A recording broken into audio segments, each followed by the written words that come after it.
It's time to check out a really fun exhibit from the ShoeZeum. It's Air Force Ones inspired by other Nikes.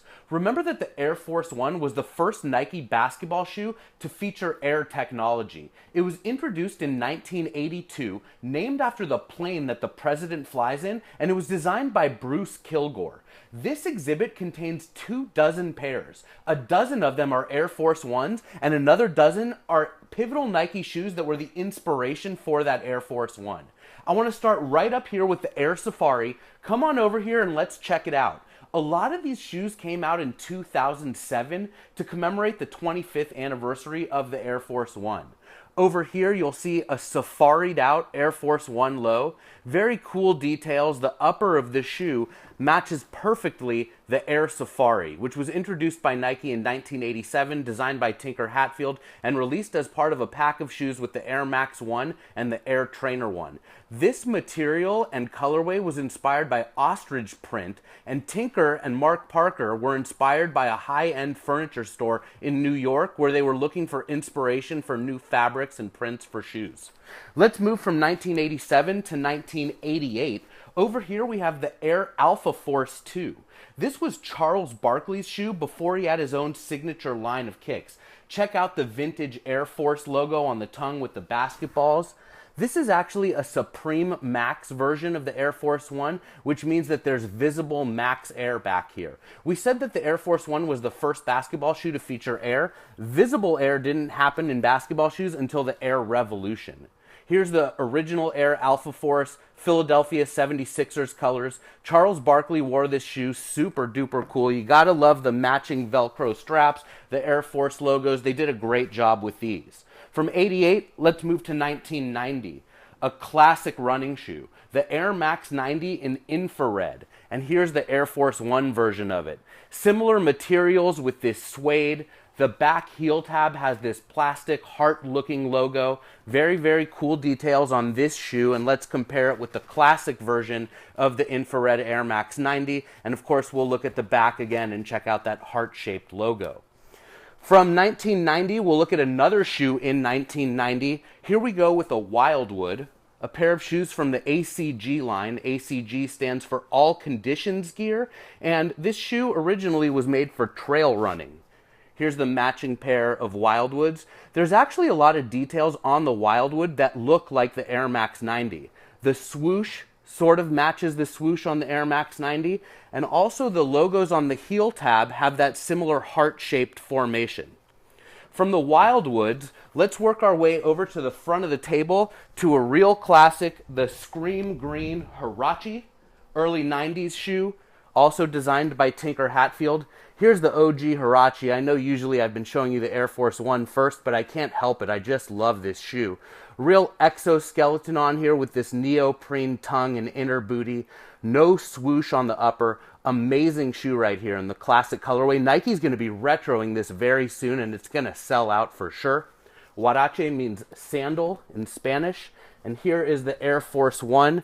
This one they're calling a premium SP. Nike was not very consistent on the boxes of all of these Air Force Ones. I think they're going to get better at it over time. But you'll see the details on the Air Force One match the details perfectly on the Huarache.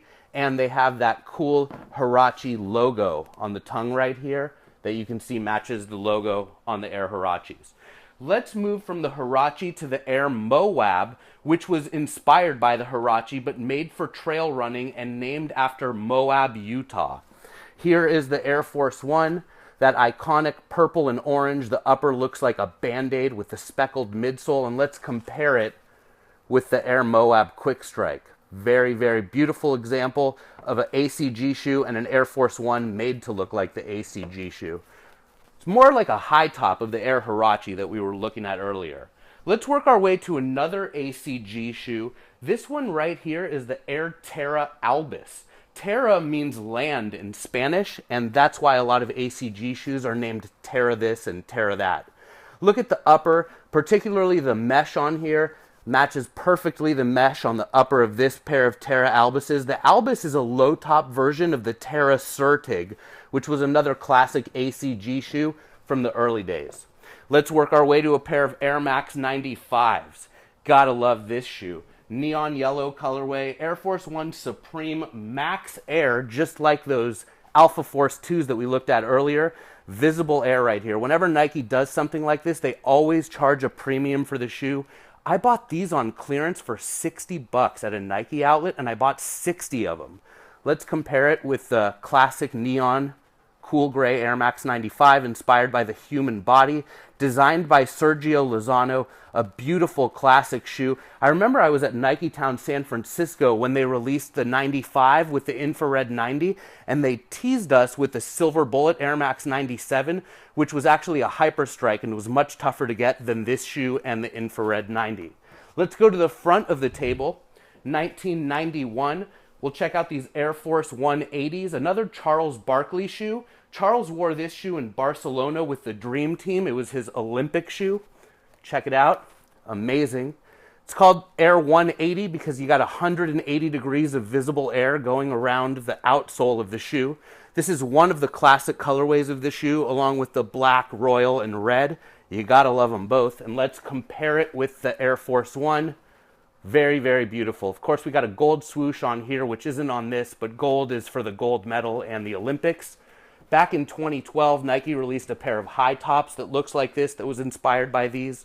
Let's work our way from 92 to 96 to the Air Zoom Spyridon, one of the first pairs of Zoom Air shoes. Zoom Air back in those days was called Tensile Air. Check it out. This shoe was endorsed by Michael Johnson shortly after he won all of his Olympic medals. And we'll compare it with the Air Force One. Look at how the mesh lines up. Look at the metallic swooshes. Great job here, Nike. Most of these Air Force Ones I picked up at Nike outlets. Very cheap. It's crazy.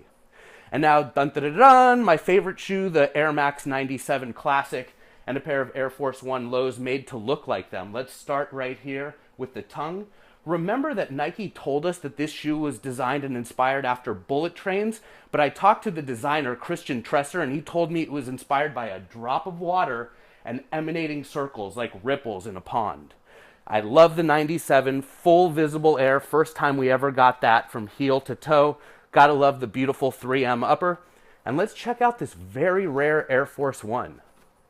3M metallic upper, similar mesh on there. I love the details on this. Look at the heel tabs. They match almost perfectly. One thing that I was bummed out about this shoe is I wish that they would have put visible air in here, especially since the Air Max 97 is the first shoe with full visible air. And it's not like Nike wasn't capable of doing it, because look at the 95 that has visible air. It would have been super cool, and I've actually seen sample versions of the 97, but as far as the one that was produced for the public, that was this, and it was really rare, so I guess I should consider myself lucky and stop complaining about the lack of visible air. From 97, and my favorite shoe, we'll look at the last set right here, 1998, the Air Talaria.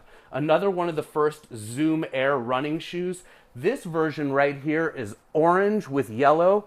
The Air Force One you can see is yellow, and it kind of looks like a tennis ball. There's an OG version of the Talaria that matches the Air Force One better, but this is all I could find new in my size. Remember, the ShoeZeum is entirely brand new dead stock shoes in boxes in my size, and I wasn't about to compromise that over a pair of Talarias in yellow instead of one in yellow and orange. My favorite detail about these shoes has got to be the bottoms. Look at that. Great job, Nike. Anyway, not only are there these shoes in Air Force Ones, there's lots more. Lately, Nike's been releasing shoes and then Air Force Ones to go along with those shoes. They did it with the glove, they did it with some pennies, they're doing it with the Air Raids. It's awesome. The Air Force One is the perfect blank canvas to customize, and boom, there you have a dozen different versions of them.